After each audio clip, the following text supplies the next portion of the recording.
ये देख रहे हो आपके सामने बाल्टी रखी हुई है और इसमें क्या है? पानी। अच्छा तो चलो पानी का सूत्र बता दो। H2O। अच्छा ठीक है। और ऑक्सीजन का? O2। और इधर भी दिखा दो। कार्बन डाइऑक्साइड का? CO2। अच्छा ना।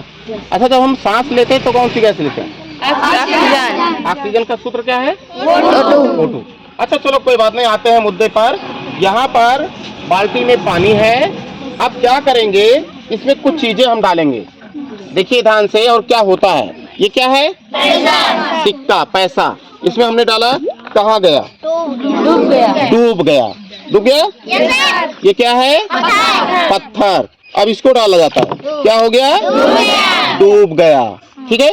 ये देखो गेंद है, बड़ी सी दिख रही ना? ये देखो, ये क्या हुआ? तैर रहा है। तो सवाल ये उठता है कि ये कुछ चीजें क्यों डूब जाती हैं और कुछ चीजें क्यों तैरती हैं, है ना? देखो जो पानी होता है वह जो है ऊपर की तरफ एक बल लगाता है, ऊपर की तरफ बल लगाता है। कौन सा बल? कौन सा बल लगाता है? उत्प्लावन बल। क्या? उत्प्लावन बल। उत्प्लावन बल, समझे? इसलिए कोई चीज तैरती है और कोई चीज डूब जाती है और कोई चीज डूबी हुई तैरती है। ठीक है। तो उत्प्लावन बल जब ज्यादा होगा, यानी पानी का नीचे से ऊपर की तरफ दाब ज्यादा होगा, ऊपर की तरफ किसी वस्तु से ना, तो तैरेगा। तैरेगा कि नहीं तैरेगा? इसका मतलब क्या हुआ, जो पत्थर था, जो सिक्का था, वो डूब गया तो उसका बल ज्यादा था। और उस पर कौन सा बल लग रहा है? जो चीज नीचे गिरती है कहीं से ऊपर से, तो क्यों गिरती है? गुरुत्वाकर्षण के बल के कारण। गुरुत्वाकर्षण बल की वजह से। और इसमें भार भी तो होता है। Yes sir. ठीक है। अब एक चीज और हम देखते हैं। ये देखो छोटी सी गेंद है। क्या है? छोटी सी गेंद है। इसको इसमें डुबोते हैं, हम नीचे तक ले जाते हैं और देखो होता क्या है। ये नीचे ले गए, हमने छोड़ दिया, देखा आपने?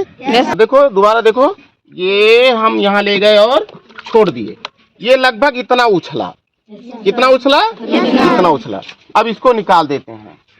अब इसको, ये बड़ी गेंद है, ठीक है, इसको डालते हैं और देखते हैं क्या होता है। अरे ये तो बहुत ज्यादा ऊंचे उछल गया है। तो अब भाई तमाम सारे गार्जियन ये भी कर सकते हैं कि ये काव पढ़ावत है गुरुजी।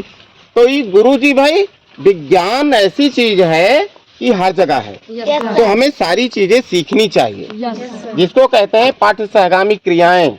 ठीक है ना? तो उस बाल को दोबारा उठाओ। हाँ देखिए, फिर से देखिए, ये कितना उछलती है। ये उछलती है, ज्यादा ऊंचा उछल गया।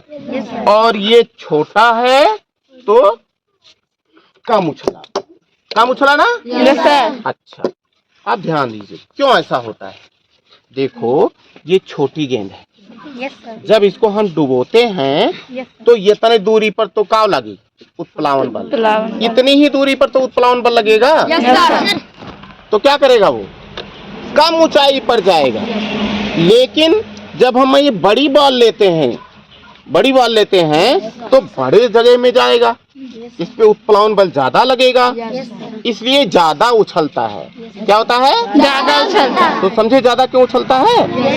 क्योंकि जब इसको डुबोते हैं तो इस पर ये बड़ा होने की वजह से उत्प्लावन बल में ज्यादा लगता है।